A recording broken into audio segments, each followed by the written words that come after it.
আসসালামু আলাইকুম। আশা করি প্রত্যেকে ভালো আছেন। আজকে আমি আপনাদেরকে দুশমনকে বশ করার একটা নকশা দিব। শত্রুকে যদি ক্ষতি করতে না চান, বরঞ্চ আপনি যদি চান যে হ্যাঁ, শত্রু বশ হয়ে যাক, আপনার কথা মতো চলুক, তাহলে এটা প্রয়োগ করতে পারেন। এটা হলে শত্রু বা দুশমন আপনার বশে চলে আসবে, আপনি তাকে দিয়ে যা খুশি করাতে পারবেন। কিন্তু তার কোনো ক্ষতি হবে না। আপনি যদি মনে করেন যে শত্রুকে বশ করে আপনি তাকে দিয়ে যেকোনো কিছু করাবেন, সেটাও করতে পারেন। আপনার যেরকম ইচ্ছা আরকি। তো প্রথম থেকে পুরো ভিডিওটা না টেনে শেষ পর্যন্ত দেখবেন। আমার চ্যানেলটা সাবস্ক্রাইব করবেন, লাইক, কমেন্ট, শেয়ার করবেন। আপনাদের ব্যক্তিগত যে কোনো প্রয়োজন বা যে কোনো কাজ যদি আমাদেরকে দিয়ে করাতে চান, সেক্ষেত্রে স্ক্রিনে দেওয়া নাম্বার আছে, সরাসরি ফোনে, হোয়াটসঅ্যাপে অথবা ইমোতে যোগাযোগ করে আপনাদের ব্যক্তিগত যে কোনো কাজ করাতে পারবেন আমাদেরকে দিয়ে, দেশে কিংবা দেশের বাইরে থেকে।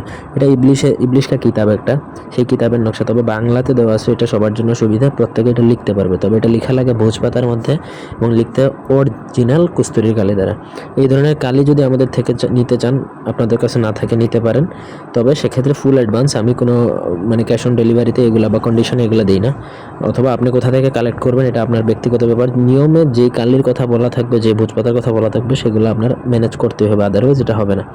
নকশা লিখবেন নিচে, আপনি যে দুশমনকে বশ করতে চান তার নাম এবং আপনার নাম লিখবেন। দেখবেন যে অমুক আমার বশীভূত হোক, আপনার জায়গায় অমুক অমুকের বশীভূত হোক, মানে শত্রুর নাম এবং আপনার নাম, দুজনের নাম লিখবেন। তারপরে আপনাকে সেই নকশাটা যে কোনো বদ্ধ পুকুর বলতে যে পুকুরে মানুষ গোসল করে না, সেরকম পুকুরে আপনাকে ফেলে দিতে হবে। ফেলার সময় অবশ্যই এটা মাদুলিতে ভরে ফেলবেন, না হলে তাবিজ নষ্ট হয়ে যাবে। বদ্ধ পুকুর যদি আপনি একান্ত ম্যানেজ করতে না পারেন, সেক্ষেত্রে কিন্তু আপনার এই কাজটা অন্য কোনোভাবে করা সম্ভব না।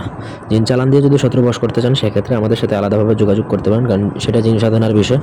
আর যদি আপনি এভাবে করতে চান, সেক্ষেত্রে আপনাকে বদ্ধ পুকুরই সংগ্রহ করতে হবে, যেই পুকুরে মানুষ গোসল করে না বা যেই পুকুরে মানুষ ব্যবহার করে না। এই ছিল আজকের ভিডিও।